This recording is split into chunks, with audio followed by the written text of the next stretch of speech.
ಈ ಒಂದು 370 ಅಂಡರ್ದಲ್ಲೇ G20 ಅಂಡರ್ದಲ್ಲೇ ಅದ್ರ ಜೊತೆಗೆ ಏನಪ್ಪ ಅಂತಂದ್ರೆ ಇಲ್ಲಿ ಅನೇಕ ಮತ್ತಿನ್ನೂ ಕೆಲವೊಂದಿಷ್ಟು ಈ ಸ್ಕೀಮ್ಗಳು ಅವೆಲ್ಲ ಹಿನ್ನೆಲೆಯಲ್ಲೇ ಒಂದಿಷ್ಟು ಹಿನ್ನಡೆ ಆದಂಗೆ ಆಗಿತ್ತು ಅವ್ರಿಗೆ. ಇದೊಂದು ಮತ್ತು ರೈತ ಮೂಮೆಂಟ್ ಅದು ವಿರೋಧಿಗೆ ದೊಡ್ಡ ಅವಕಾಶ ಕೊಟ್ಟರೆ. ಇದೇ ಕಾಲಕ್ಕೆ SBI ಇದ್ದಿದ್ದು ಯಾರೋ ಹಿತರಕ್ಷಣೆಗಾಗಿ ತನ್ನ ಕ್ರೆಡಿಬಿಲಿಟಿ ಇತ್ತಲ್ಲ ಇಲ್ಲಿವರೆಗೆ ಅದನ್ನು ಕಳ್ಕೊಂಡಿತ್ತು ಅಂತ ಅನ್ನೋದ್ರಲ್ಲೇ ಎರಡು ಮಾತಿಲ್ಲ.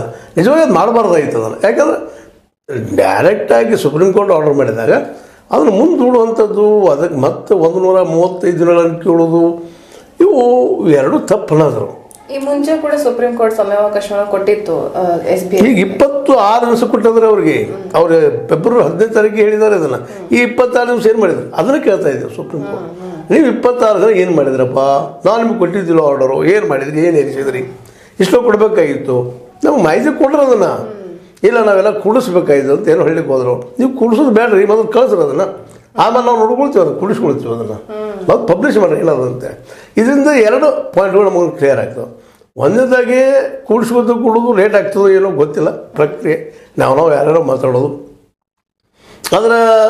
ಅದರ ತಜ್ಞರು ಹೇಳ್ತಾ ಇದ್ದಾರೆ. ಅದರಲ್ಲೂ ನಮ್ಮ ಪ್ರಶಾಂತ್ ಭೂಷಣ್ ಅನ್ನುವಂಥ ಈ ಒಂದು ಸುಪ್ರೀಂ ಕೋರ್ಟ್ ಲಾಯರ್ ಅವರಂತೂ ಇದೊಂದು ದೊಡ್ಡ ಐತಿಹಾಸಿಕ ಹೆಜ್ಜೆ. ಇದು ಇವತ್ತು ನಾವೆಲ್ಲರೂ ಮರಿಲಾರಂಥ ಒಂದು ಘಟನೆ ಆಗಿದೆ. ಮತ್ತು ಅದು ಒಂದು 10 ನಿಮಿಷದ ಕೆಲಸ. ಯಾರಿಂದ ಬಂತು ಎಲ್ಲಿ ಹೋಯ್ತು ಸಿಗ್ತದೆ ಅದು. ಅದಕ್ಕಾಗಿ ಅವ್ರು ಕೂಡಿಸ್ಕೊಡೋ ಅವಶ್ಯಕತೆ ಇಲ್ಲ. ಈಗ ಆಲ್ರೆಡಿ ಮುಂಬೈ ಮೇನ್ ಬ್ರ್ಯಾಂಚ್ ಏನದ ಅಲ್ಲಿ ಇದೆಲ್ಲ ಲಕೋಟಿ ಒಳಗೆ ಅದಾವೆ. ಇವು ಎಲ್ಲಿ ಹೋಯ್ತು, ಯಾರಿಂದ ಬಂತು, ಎಲ್ಲಿ ಹೋಯ್ತು ಅಂತೇಳಿ ಅದು ನಮ್ಮ ಬಿಡುಗಡೆ ಮಾಡಿ ಕೊಟ್ಟರೆ ಸಾಕು, ನಾವು ಮಾಡ್ಕೋತೀವಿ ಕೆಲಸ ಮುಂದಿನ ಅಂತೇಳಿ.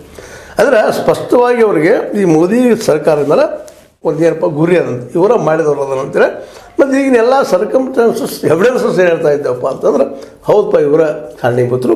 ಇಲ್ಲಾಂದ್ರೆ ಅಂತ ದೊಡ್ಡ ಬ್ಯಾಂಕ್, ರಾಷ್ಟ್ರದ ಬ್ಯಾಂಕ್ ಇಂಥ ಒಂದು ಹುಚ್ಚು ಸಾಹಸಕ್ಕೆ ಹಾಕ್ತಿತ್ತು ಅಂತ. ಒಬ್ಬ ಸಾಮಾನ್ಯ ಖಾತೆದಾರನ ಡೀಟೇಲ್ಸ್ ಅನ್ನ ಕಂಪ್ಯೂಟರ್ ಅಲ್ಲಿ ಅಷ್ಟು ಭದ್ರವಾಗಿ ಇಟ್ಕೊಳ್ಳುವಂತಹ SBI ಇಂಥ ದೊಡ್ಡ ಮಟ್ಟದ ಅಮೌಂಟ್ ಅನ್ನ ತಗೊಂಡಿದ್ದಾರೆ ಅಂತ ಅದ್ರ ಬಗ್ಗೆ ಭದ್ರವಾಗಿ ಇಡೋದಿಲ್ವಾ ಸರ್?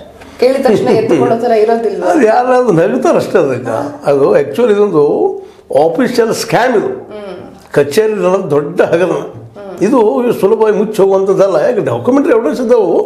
ಇದನ್ನು ತೋರಿಸೋದಕ್ಕಾಗಿ ಎಷ್ಟು ಮಾಡಿದ್ರೆ ಮುಂದಿನ SBI ಮೇಲೆ ವಿಶ್ವಾಸ ಯಾರು ಇಡಬೇಕ್ರಿ? ಜನಸಾಮಾನ್ಯರ ದುಡ್ಡು ಅಲ್ಲಿ ಬಂದು ಕೂಡಿರ್ತದ. ಅಂಥ ದುಡ್ಡನ್ನು ಯಾರ್ಯಾರು ಈಗ ಇದ್ರ ಮೇಲೆ ಆರೋಪ ಸಾಕಷ್ಟು ಇದ್ದಾವೆ.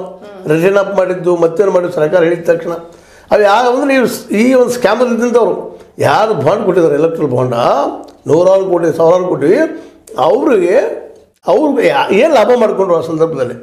ಯಾಕಂದ್ರೆ 16,000 ಕೋಟಿ ರೂಪಾಯಿ ಏನು ಆಗ್ಯದಲ್ಲ, ಇದೇ ಸಂದರ್ಭದಲ್ಲಿ 16,000 ಕೋಟಿ ರೂಪಾಯಿ ಕೆಲವೊಂದಿಷ್ಟು ಕಾರ್ಪೊರೇಟ್ಗಳಿಗೆ 20 ಕಾರ್ಪೊರೇಟ್ಗಳಿದ್ದಾರೆ, ಅವ್ರಿಗೆ ಹೆಚ್ಚು ಲಾಭ ಆಗಿದೆ ಅಂತ ರಿಪೋರ್ಟ್ಸ್ ಇದ್ದಾವೆ.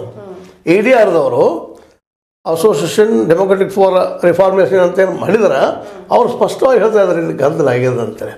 ಈ 16,000 ಕೋಟಿಗೂ ಅದಕ್ಕೂ ಟ್ಯಾಲಿ ಆಗ್ತದೆ ಅನ್ನುವಂಥ ಮಾತು. ಈಗ ಅದು ಹೊರಗೆ ಬಂತಂದ್ರೆ ಅದನ್ನ ಬೆನ್ನು ಹತ್ತಿ ಬಿಡ್ತಾರೆ ಅವರು. ಮತ್ತು ಇದರಲ್ಲಿ ದೊಡ್ಡ ಸ್ಕ್ಯಾಂಡಲ್ ಆಗೈತಿ. ನಾನು ಭ್ರಷ್ಟಾಚಾರಿ ಅಲ್ಲ ಯಾರು ಮೋದಿ ಅವರು ಮಾತಾಡಿದ್ರು, ಯಾವ ಮೋದಿ ಹೇಳಿ